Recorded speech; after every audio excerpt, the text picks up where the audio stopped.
नमस्कार, सुस्वागतम. मी अभिजित खांडकेकर तुम्हा सगळ्यांचं आजच्या भागात स्वागत करतो. आपण पाहत आहात क्रिमिनल्स, चाहूल गुन्हेगारांची. सोन्याच्या दागिन्यांचं आणि बायकांचं एक विशेष नातं असतं. दागिने घालायला आवडत नाही अशी स्त्री मिळणं खरं तर दुर्मिळच. मग दागिना कुठलाही असो, आजीच्या पाटल्या असोत, सासूबाईंचा चंद्रहार असो किंवा नवऱ्यानं दिलेली एखादी नथ, प्रत्येक दागिन्याचं आपलं आपलं वेगळं महत्व असतं. पण कधी कधी हेच दागिने एखाद्या जिव्हारी लागणाऱ्या दुर्घटनेला कारणीभूत ठरू शकतात. आपल्या दागिन्यांवर जीवापाड प्रेम करणाऱ्या एका स्त्रीची आणि तिच्या दागिन्यांची ही आजची गोष्ट.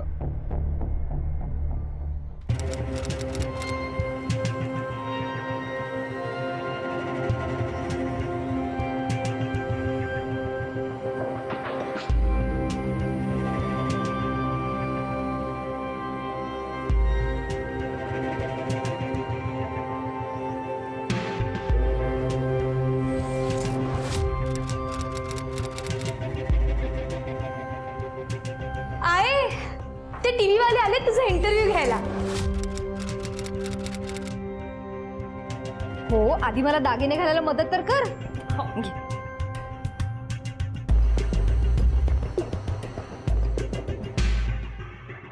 ओ, माझं नाव अंबिका.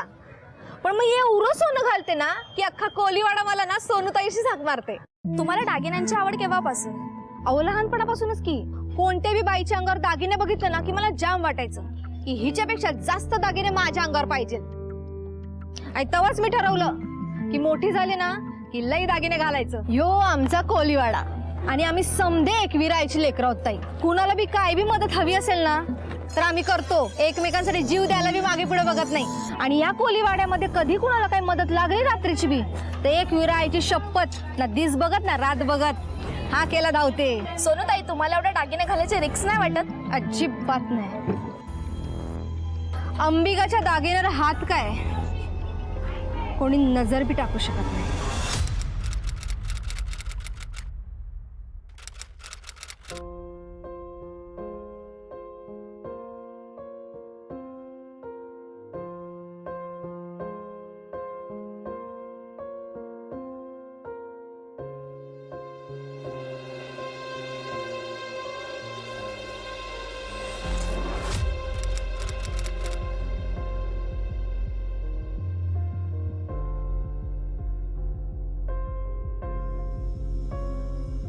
आई, मी लहान असताना माझे आई बाबा वारले, पण तुम्हाला बघून असं वाटतं की मला माझी आई मिळाली.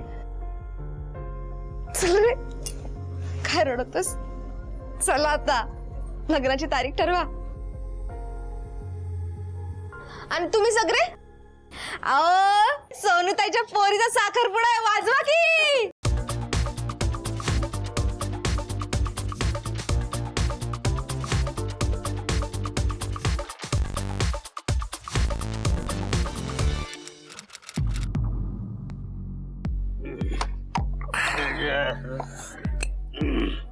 सोमेश काका, तुम्ही ना एकदम सडलेली मच्छी आहात. सडलेली मच्छी. तुमच्यात तो दम नाही राहिला आता. अरे तुम्ही नामर्द आहात, नामर्द.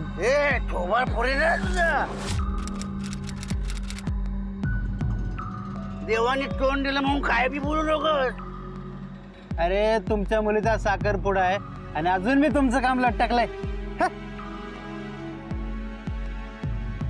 लानत आहे तुमच्यावर. अरे दर्याला तुफान आल्यावर मच्छी पकडणारे आपण, तुमच्यात तो दम नाही राहिला आता. नामर्द झालाय तुम्ही, नामर्द. मी नामर आता बघ दर्याला तुफान खायचं येतं ते. माझ्या दम नाही बघते आता. चल माझ्या बरोबर तू. माझे पुरीचं लगीन आहे. सोमेश काका, सोडणार नाही मी. सोमेश काका करून टाकणार आहे. सोडणार नाही. सोमेश काका.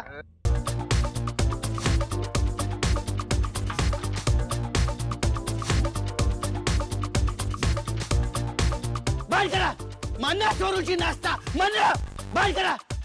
बाय करा. आयला पैसा सगळा नाश्ता मला टाकूनची. अरे माझ्या आयुष्यात कधी सुख नाही दिलंस, पण माझ्या पोरीच्या आयुष्यात सुख येतंय, त्याला नजर नको लावूस. तुझी पोर? अरे माझी पण पोर आहे की. त्या सटवीच्या नादी लागल्यापासून तुला हे तरी माहिती का आपली पोरं कशी वाढतात?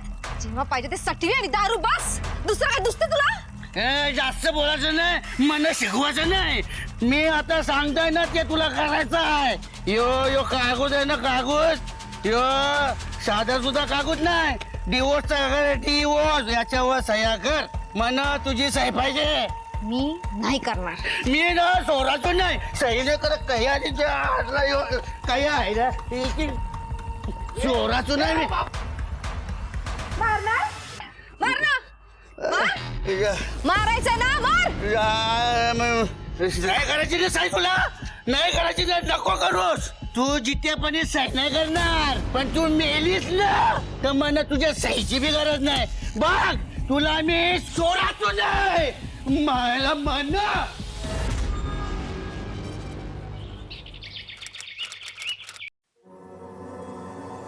सोनूताई, हा साखरपुऱ्यात मजा आली. आवरलं ना.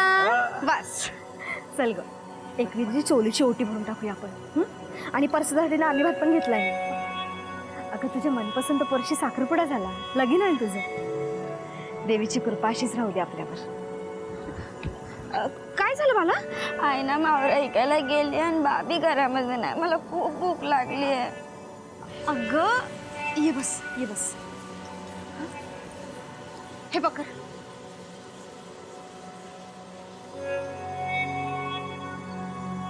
आई ह्यो तर देवीला प्रसाद होता ना. अगं लहान मुलांच्यातच देव असतो की. हिचं पोट भरलं, देवीला परसाद पोचला बघ. सोनूताई लवकर चला, राडा झाला. सोनाली तू देवला जा. हे बाळा खा. चल. हे अरे ए थांब, अरे थांब की ए अरे थांब. ए यार सोनूताई, कोणी हरपली तुझी जमीन? हा तिरडेच बांधते त्याची. उमेश तांडेलची माणसं अरे अशी जबरदस्ती कशी काय करू शकतात? आम्हाला कागद दाखवले, आमच्या सगळ्यांच्या सह्या घेतल्या त्याच्यावर. बंद करा बंद करा, नाहीतर मच्छीसारखा सोलून काढेल एकेकाला.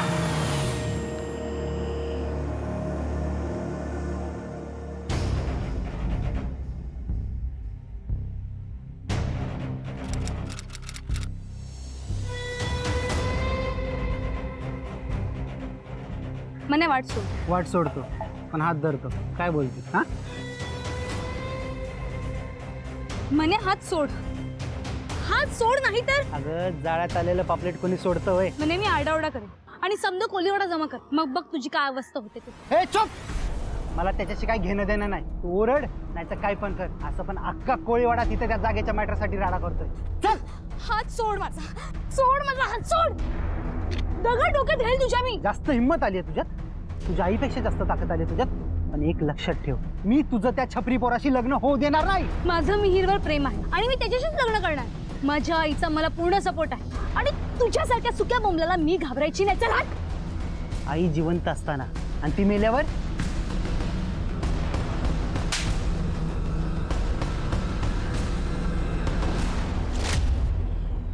काय झालं सुनीताई? हा ह्या सगळ्या जमिनी तुझ्या पोरानेच मानवी लिहून दिल्यात. आता त्यानं काय कागदपत्र झोल केलं असेल तर मला नाही माहिती. हो मग बोलव ना त्याला. ज्या कोयत्याने त्याच्यासाठी मच्छी सोलते ना, त्याच कोयत्याने डोकं उडवते की नाही बघ त्याचं. आता आवर राग डोक्यात घालून घ्यायची काय गरज आहे सोनूताई? मी यांचे पैसे देतो ना थोडं, आणि तुला बी देतो. ए मला लाच देतो. जास्त शहाणपणा करायचा नाही. आणि ए चल सामान अटक. ए सोनूताई, बा झाला तुझा नाटक, नाही तर मी विसरून जाईल तू माझ्या पोरीची सासू आहे म्हणून. ही अंबिका पहिली या कोळीवाड्याच्या लोकांची ताई आहे. आणि जोपर्यंत ही सोनूताई जित्तीये ना, तोपर्यंत ही फालतूगिरी सहन करणार नाही.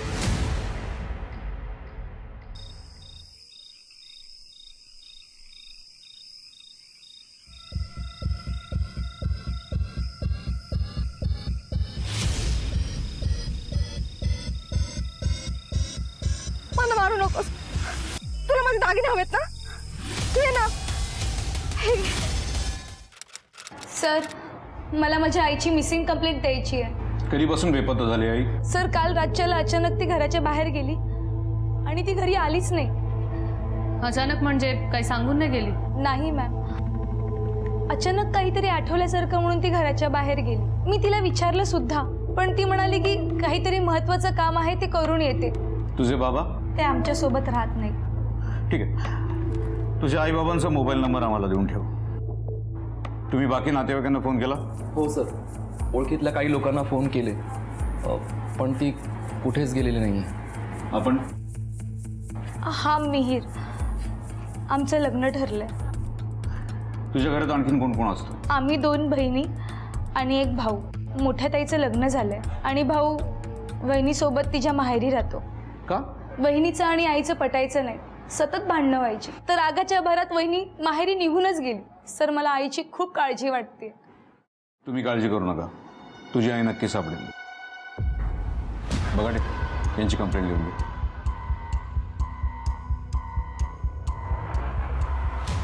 श्वेता, सर, हिच्या आईचा मोबाईल सर्वेलन्सवर टाका आणि मला वाटतं तू एकदा कोळेवाड्यात जाऊन स्वतः चौकशी करून ये. येस.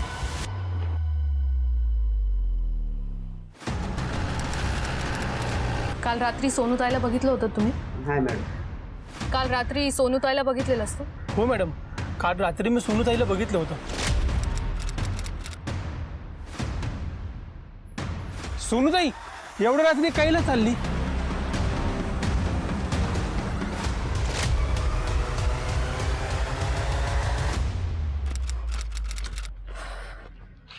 शिर्के मॅडम, तुम्ही इकडे जा.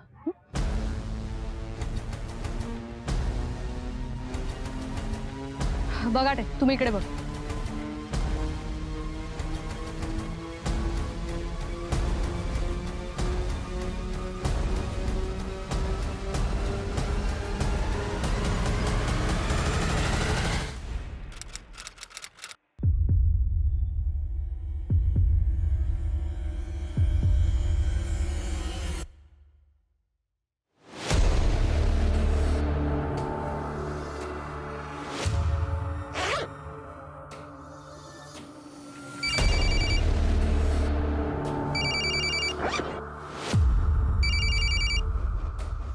हां हॅलो.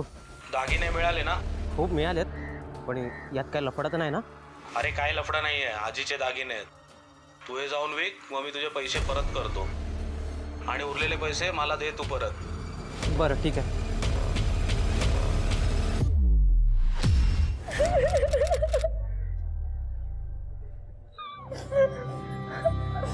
कोणी मारलं असेल आईला? तिथं सगळ्यांना केवढी मदत करायची.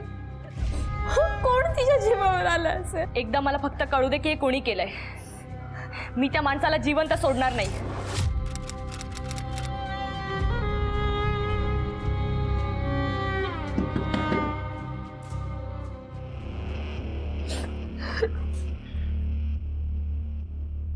तुमची मनस्थिती कळते आम्हाला.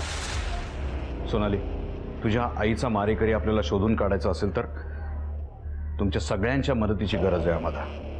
So please cooperate.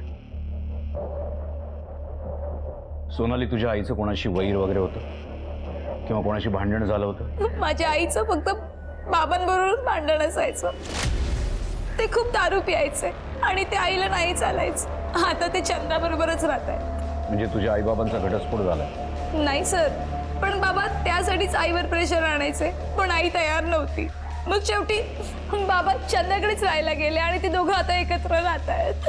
हो सर, मला तर वाटतं त्या चंदा आणि माझ्या बापाने मिळूनच माझ्या आईचा खून केला असणार आहे.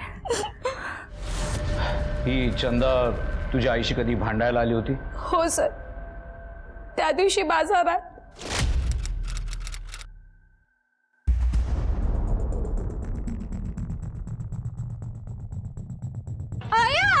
काय गो? ही चंदा बघ, आपली महावराची टोपली चोरताय. काय काय सटवे मेले, माझा गोवा चोरला तर चोरला, तर माझी भाऊ बी चोरते काय? ए काय जपतस? मी नाही चोरला तुझा नवरा, तुलाच कंटाळून माझ्याकडे आलाय तो. तुला टिकवता आला नाही. अगे खोटरडे, आमचा सुखी संसार मोडलास तू, त्याला नादाला लावलास. आणि एक लक्षात ठेवा, तुझ्यासारख्या बायकांना ठेवलेली बायको म्हणतात. बायको नाही, बायको म्हणायला कपाळाला कुकू आणि गळ्यात मंगळसूत्र लागतं. काय तमाशा लाविला तुम्ही बाजारात? अहो बरं जायला तुम्ही आयलं कशी जापतोय बघा ही. मना सांगतोय मी ठेवलेली बाई आहे ही तुमची टाकलेली बायको. तुम्ही आत्ताच्या आत्ता हिला घटस्फोट द्या, नाही तर माझ्या घराचा दरवाजा तुमच्यासाठी कायमचे बंद होतील. आता तुला समजेल कोण टाकलेली आणि कोण ठेवलेली.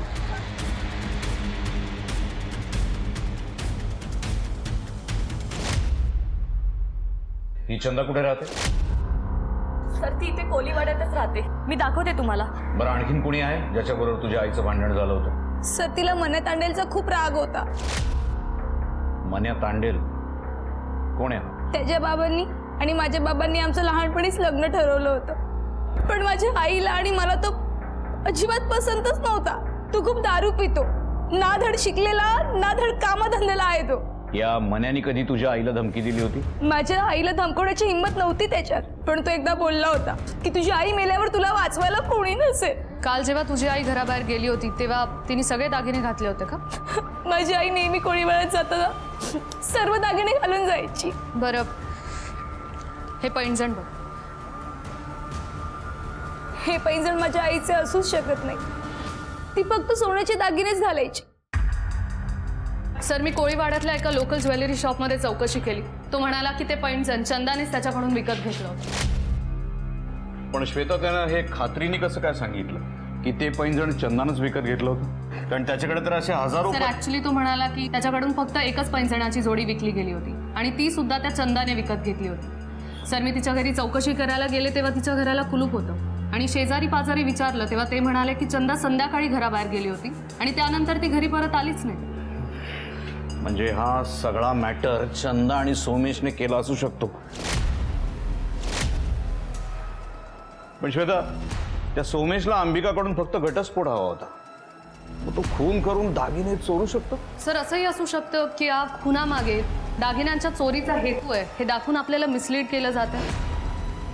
शक्यता आहे. त्या दोघांचे मोबाईल ट्रॅकिंग काढा का? या मडवी कुटुंबाचे सगळे डिटेल्स काढा. येस.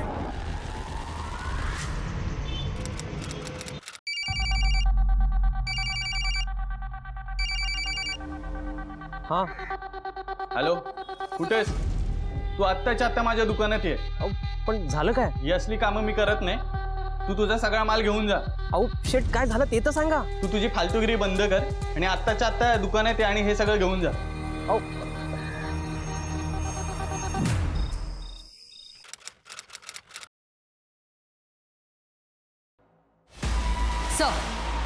सर अंबिकाच्या पोस्टमॉर्टम रिपोर्ट्सनुसार तिचा मृत्यू रात्री 9 ते 11च्या दरम्यान झाला आणि डोक्यावर वार झाल्यामुळेच तिचा मृत्यू झाला. पण सर तिच्या फॉरेन्सिक रिपोर्ट्समध्ये एक शॉकिंग गोष्ट समजली. कोणती? सर अंबिकाच्या कपड्यांवर दारूचे ट्रेसेस मिळाले.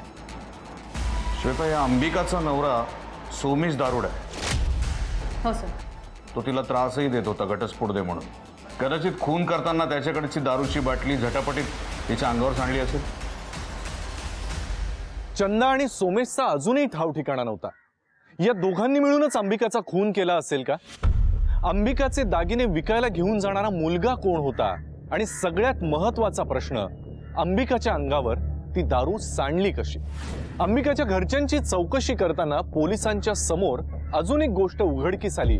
ती म्हणजे अंबिकाची मोठी मुलगी पिंकी, हिचा नवरा संदीप हा अंबिकावर नेहमी खार खाऊन होता. आणि ज्या दिवशी अंबिकाचा मृत्यू झाला त्याच दिवशी दुपारी अंबिका आणि संदीप यांच्यामध्ये भांडण झालं होतं.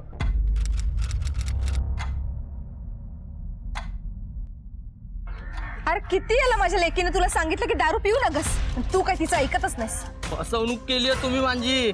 अहो मी दारू पितो म्हणून तुम्हाला त्रास होतो ना, त्यापेक्षा जास्त त्रास माझ्या आशी बापसाला होतो. का तर तुमच्या पोरीला मूळ होत नाही म्हणून. हे बघ संदीप, त्यावर दारू पिणं काय इलाज आहे का? मी काय म्हणते, मुंबईला चांगल्यातल्या चांगल्या डॉक्टरकडे जाऊ. मला माहिती आहे. अरे पिंकीचं सगळं ठीक होईल. मग ज्या दिवशी सगळं नीट होईल ना त्या दिवशी मला येऊन सांगा.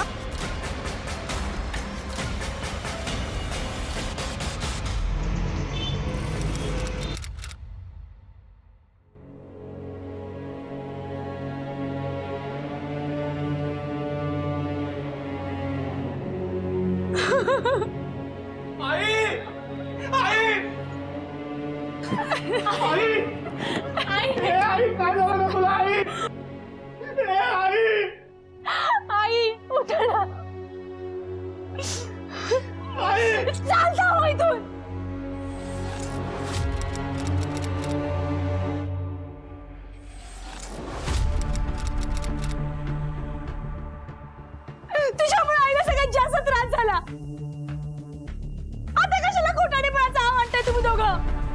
सोनाली, जरा तोंड सांभाळून बोल. आमच्यापेक्षा जास्त तर या पिंकीमुळे त्रास झालाय. ए, तुझ्या बापाने जीव घेतलाय आमच्या आईचा. ज्या दिवशी खरं काय ते कळेल ना, तुझ्या बापाचा जीव गेला कमी करणार नाही. काय म्हणलीस तू? काय म्हणालीस तू?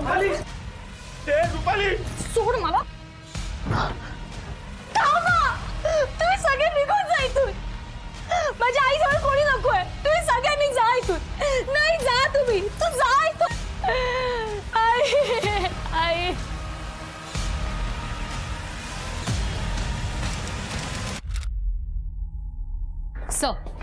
सर मी अंबिकाचे कॉल रेकॉर्ड चेक केले.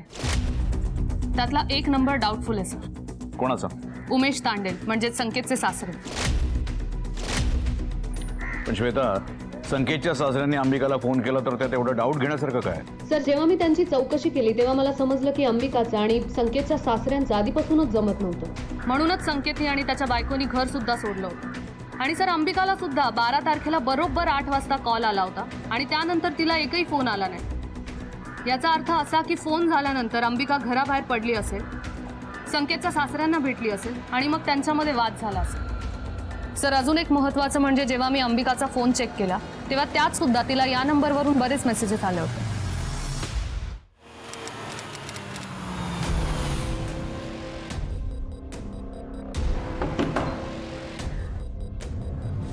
अरे साहेब तुम्ही या.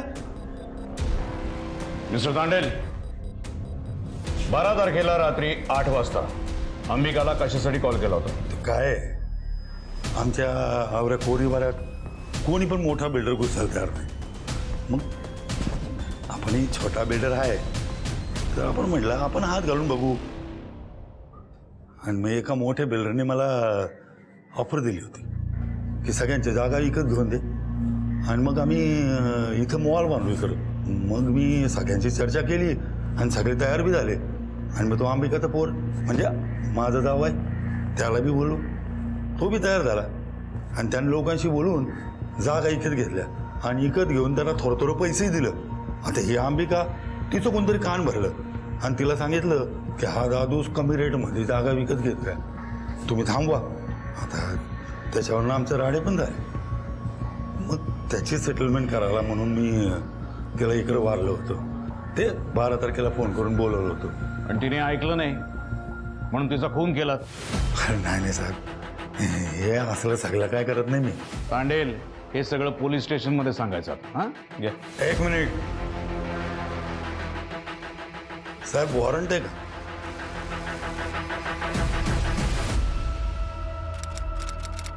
लक्ष ठेवा, आपला एक माणूस सिव्हिलमध्ये इथे राहू दे. त्याच्या विरोधात आणखी काही पुरावे मिळतात का बघा. Yes sir. हे बघ, मला काहीही ऐकायचं नाहीये.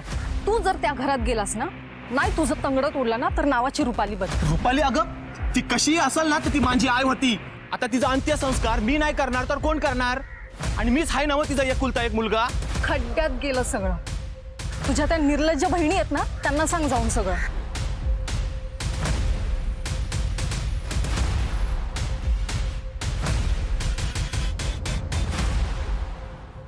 साहेब, आत्ताच्या आत्ता सोनाली आणि पिंकीला जेलमध्ये टाका. तू काय बोलतेस साहेबांसमोर? थांब संकेत, साहेबांना हे सगळं कळायला हवं. याआधी तुझ्या आईने जे काही केलंय, आपण कंप्लेंट केली असती ना, ही अशी वेळ आली नसती आपल्यावर. काय झालं होतं याआधी?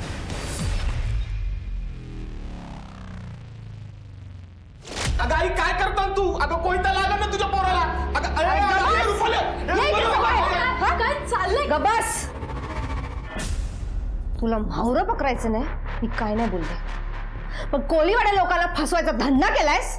आत्ता काय मी तुला जित्ता सोडायची नाही. थांबाई, काय फसवलं त्याने? अहो, माझे बाबा करतात लोकांसाठी मदत आणि संकेत करतो त्यांच्यासाठी मदत. आणि काय आहे ना, लोक येऊन तुमचं कान भरतात आणि तुम्ही ऐकता. संकेत, तुझ्या बायकोला समजव, जिथे अन्याय झाला तिथे अंबिका उभी राहणार आणि जो कोण मध्ये येईल याला उभा चिरणार. तू उद्यापासून त्या उमेश तांडेलच्या दारामध्ये पाय ठेवायचा नाही. आणि मग काय करू? बोटीवर जाऊन म्हावरं पकडू? माझ्याच्यानं नाही होणार ते. काय काय बोलला?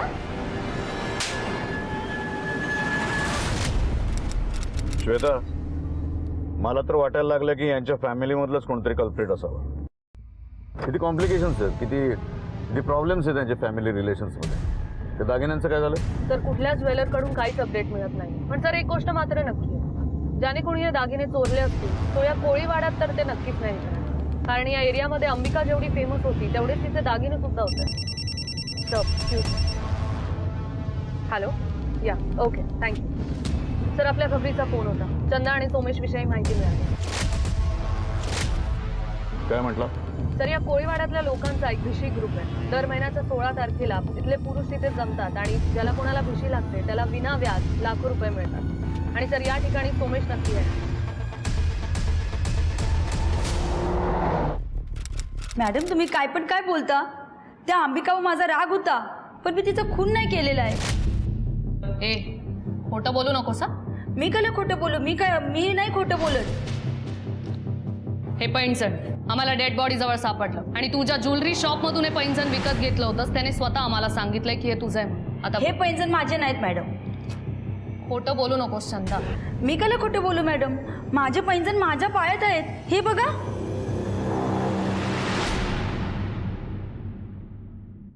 तुला तुझ्या बायकोकडून घटस्फोट हवा होता, ती द्यायला तयार नव्हती, म्हणून तू त्या रात्री तिचा खून केलास. नाही साहेब, मला घटस्फोट पाहिजे होता, पण घटस्फोट पाहिजे म्हणून मी बायकोचा खून कला करू? तुझे मोबाईल लोकेशन आहे आमच्याकडे. त्या दिवशी तू तुझ्या बायकोला भेटला होतास. काय आहे ना, मी गेलतो घरा, पण ते सांचे गेलतो. कला आहे ना, आमचे साहेब आहे ना, दोघांमध्ये बहु लफरी व्हायची. तर मन अंबिका बोतली का पोरीचं म्हणजे सोनालीचं लगीन झालं, मन ती घटस्फोट देणार होती. खोटं बोलतोय तू. तुझं त्या चंदावर प्रेम आहे ना? अंबिका जोपर्यंत जिवंत आहे तोपर्यंत तुला त्या चंदाबरोबर लग्न करता येणार नव्हतं, म्हणून तू अंबिकाला संपवलंस आणि ते दागिने पण चोरलेस. नाही साहेब, मी कला दागिने चोरू? ते दागिने खोटं होतं साहेब. पुन्हा खोटं बोलतोय साहेब, आई एकवीरची शपथ घेऊनशी सांगते ना, ते दागिने खोटं होतं. आणि तुम्हाला सांगते, तुम्हाला जर आवरी चौकशी करायची असेल ना तर आमच्या सोनाराला विचारा. आमचा खानदानी सोनार आहे, त्याला सगळं माहिती आहे. काय आहे, मी एकदा ना त्याला भेटायला गेलो त्याच्या दुकानावर, तर बघतोय तर काय अंबिका तयच होती त्याच्या दुकानात.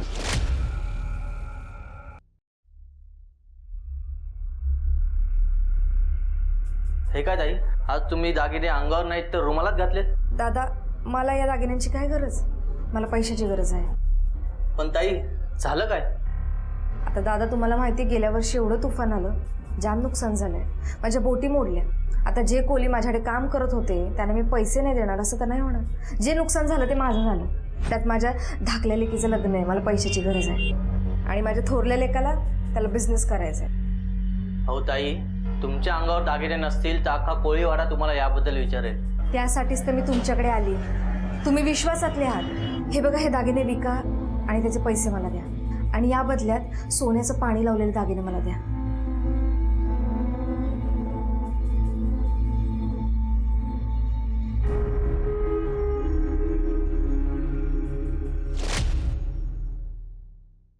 या दागिन्यांमुळे अंबिका फक्त कोळीवाड्यातच नाही तर संपूर्ण सोशल मीडियावर व्हायरल झाली.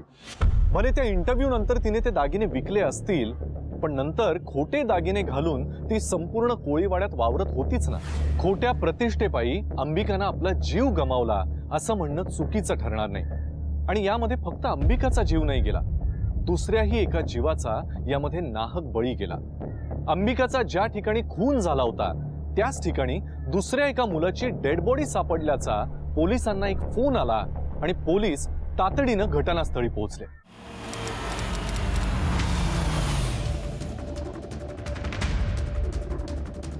हे मागवा रे.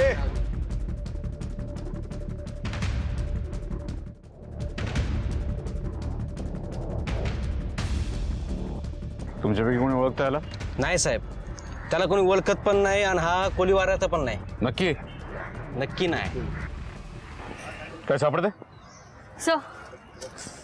सर याच्या डोक्यावर वार झालाय, पण बाकी कुठलं आयडेंटिटी कार्ड, पाकिट किंवा मोबाईल काहीच नाही. Madam, Manoharlal jewellers.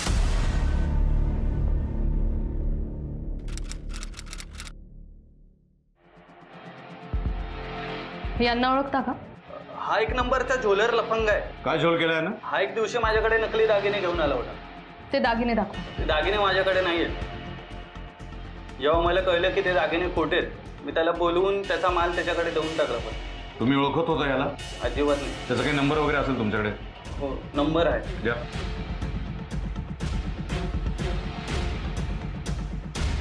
थँक्यू.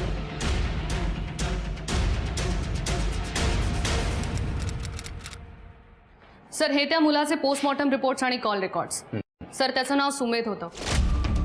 त्याचा मृत्यू 16 तारखेला रात्री 10 ते 12च्या दरम्यान झाला होता सर. आणि सर त्याच्या कॉल रेकॉर्ड्समधून एक धक्कादायक गोष्ट समोर आली. कोणती? सर अंबिकाच्या फॅमिलीमधून एक व्यक्ती त्याच्या कॉन्टॅक्टमध्ये होती आणि अंबिकाच्या मृत्यूनंतर सुद्धा ती व्यक्ती याच्या टचमध्ये होती.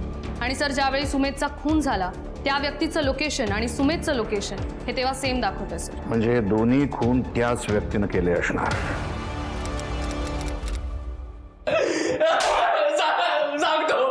सांगतो सगळं सांगतो. सुमेधला का मारलंस? मी सुमेधकडून पैसे घेतले होते शेअर मार्केटमध्ये इन्व्हेस्ट करण्यासाठी, पण मला त्यात लॉस झाला. सुमेध पैशांची मागणी करत होता म्हणून मी सोनूताईचे दागिने चोरून त्याला विकायला सांगितले, पण ते दागिने खोटे निघाले. सुमेध मला धमकी देऊ लागला. माझ्याकडे दुसरा कुठलाच पर्याय नव्हता, म्हणून मग मी त्याला फोन करून पैशांची सोय झाली असं सांगितलं आणि बोलून घेतलं. ठीक आहे, तुझे खोटे दागिने. आणि हो, इथून पुढे मला कुठल्याही झोलमध्ये अडकवू नकोस. इथून पुढे तुला कुठल्याही झोलमध्ये अडकवणार नाही.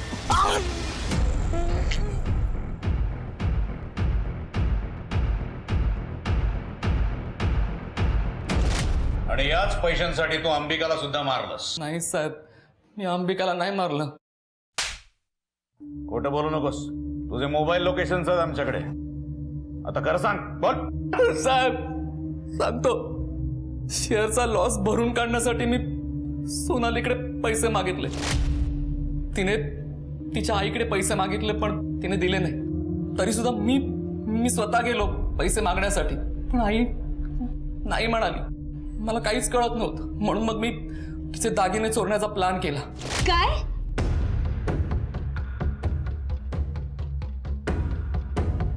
तू काय बोलतोय? हे बघ सोनाली, आईचे दागिने चोरून मी माझा आत्ताचा प्रॉब्लेम सोडवेन. हे तुला कळतंय का? आईला केवढा मोठा शॉक बसेल. आणि दागिने चोरले नाही ना तर तुला मोठा शॉक बसेल. म्हणजे तू जर मला सपोर्ट नाही केलास ना तर मी आत्महत्या करेन. दागिने कसे सोडणार आहेस तू? माझ्याकडे एक प्लॅन आहे. कसला प्लॅन? सोनाली तिच्या आईशी खोटं बोलली की तिचे बाबा येऊन तिच्या लग्नासाठी केलेले दागिने घेऊन गेले. आम्हाला पक्की खात्री होती की हे ऐकल्यावर आई रागारागाने घराबाहेर पडेल, आणि तसंच झालं. सोनालीने मला फोन करून सांगितलं. मी तिकडे तयारीतच होतो क्लोरोफॉर्म घेऊन. कवर गेला हा? सोमेश, सोमेश, सोमेश, ए ए कोण रे तू? थांबतो. मिहीर तू? आज तुला मी सोडत नाही. मला पैसे देत नाही, हा सुद्धा मी जीवच घेतो.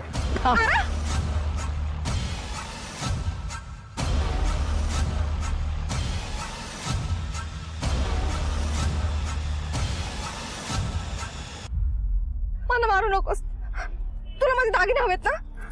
घे ना, सगळं घे. नंतर माझ्या लक्षात आलं की हा आता मोठा मॅटर होणार, म्हणून मी माझ्या जवळची दारू तिच्या अंगावर शिंपडली, ज्यामुळे असं वाटेल की सगळं काम तिच्या दारुड्या नवऱ्याने केलंय. आणि ते पैंजण ते सोनालीचंच होतं ना? हो साहेब. सोनालीला घेऊन या. येस.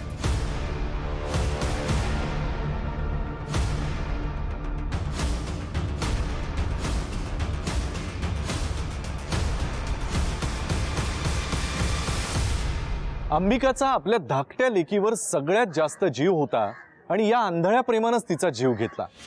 दागिन्यांचा दिखावा तिला भलताच महागात पडला. खरं तर एवढे दागिने म्हणल्यानंतर तिने अधिक सावध असायला पाहिजे होतं, पण तिने ते केलं नाही आणि काही हजारांच्या दागिन्यांसाठी लाख मोलाचा जीव गमावून बसली. आजच्या या भागात मी अभिजित खांडकेकर तुम्हा सगळ्यांची रजा घेतो. पुन्हा भेटूया एका नवीन केससह पुढच्या भागात. तोपर्यंत तुम्ही स्वतःची आणि आपल्या घरच्यांची काळजी घ्या. लक्षात ठेवा, धोका अजूनही टळलेला नाहीये, त्यामुळे घराबाहेर पडताना मास्क आणि सॅनिटायझरचा वापर करायला विसरू नका. पाहत रहा क्रिमिनल्स चाहूल गुन्हेगारांची. जय हिंद, जय महाराष्ट्र.